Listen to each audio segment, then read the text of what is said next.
Selamat pagi dan salam sejahtera untuk kita semua, teman-teman mahasiswa dan mahasiswi yang luar biasa.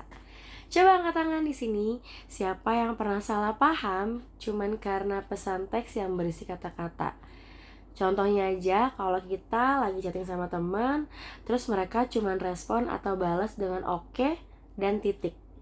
Pasti langsung muncul di pikiran kita, dia tuh lagi kenapa ya? Apa dia lagi marah? Padahal mungkin aja dia itu memang lagi dalam keadaan buru-buru.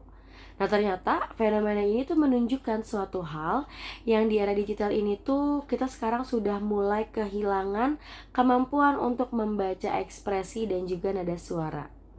Inilah mengapa kita perlu bahas peran krusial komunikasi verbal dan juga komunikasi nonverbal dalam interaksi sehari-hari kita. Nama saya Lulu Nunsia dari jurusan Ilmu Komunikasi. Hari ini kita akan bedah bersama bagaimana evolusi interaksi sosial kita saat ini. Karena pada dahulu kala ternyata seringkali kita bertukar peran dengan bahasa tubuh dan juga intonasi. Namun saat ini sekarang semua sudah berubah dan diwakilkan oleh emoji, stiker, dan juga caption yang singkat. Tujuan pembelajaran kita saat ini sangat jelas, yang dimana pertama kita akan memahami peran baru komunikasi nonverbal di layar digital, dan yang kedua mengetahui bagaimana kita bisa meminimalkan miskomunikasi akibat hilangnya konteks. Teman-teman, mari kita akui komunikasi verbal baik melalui WhatsApp, email, maupun caption saat ini telah menjadi alat utama untuk penyampaian informasi dan data di era saat ini. Kita bisa mengirim ribuan kata dalam sekejap, namun komunikasi nonverbal mengalami metamorfosis total.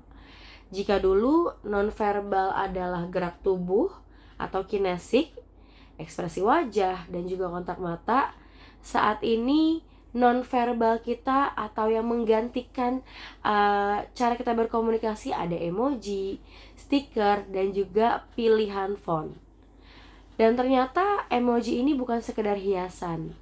Emoji adalah pengganti emosi digital yang hilang, dan telah dilakukan penelitian. Bahkan di penelitian ini menunjukkan bahwa penggunaan emoji dapat memperkuat makna dalam komunikasi teks dan menggantikan ekspresi wajah dalam interaksi daring menurut studi tren komunikasi Gen Z. Lalu gimana sih emoji dan teks ini bekerja sama? Komunikasi verbal dan nonverbal memiliki fungsi vital dalam melengkapi pesan verbal kita, bahkan di platform digital. Contohnya yang pertama yaitu repetisi atau pengulangan kalimat. Biasanya kamu sering juga mengetik iya, saya setuju, lalu diikuti emoji seperti ini.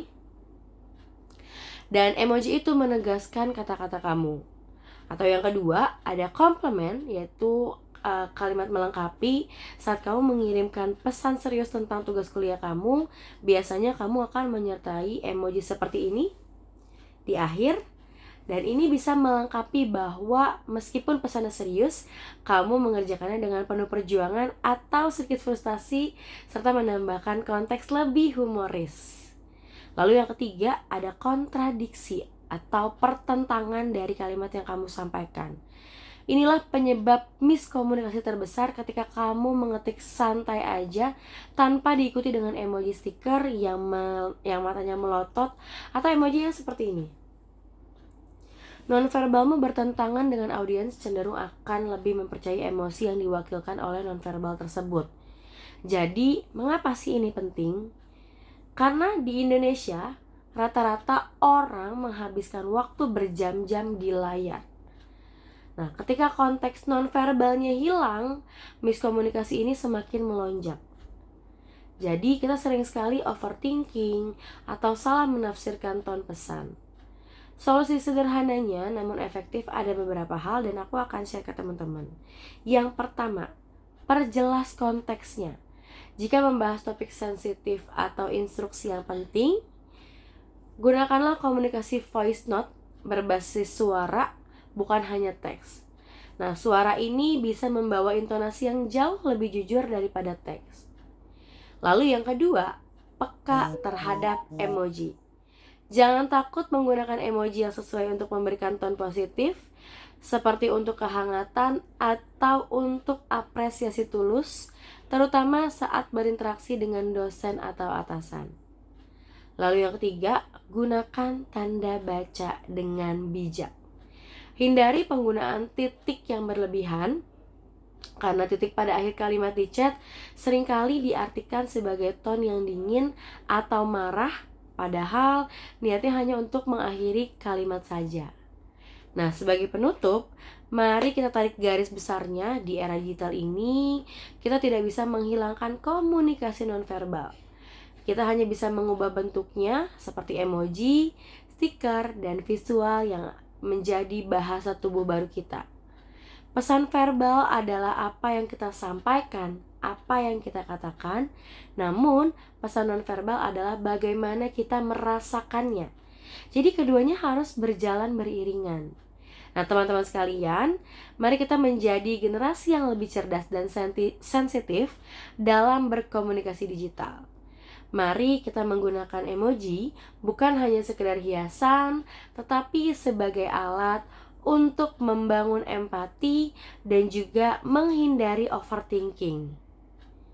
Nah, karena pada akhirnya interaksi yang efektif di era digital ini adalah interaksi yang mampu menafsirkan emosi di balik layar kaca.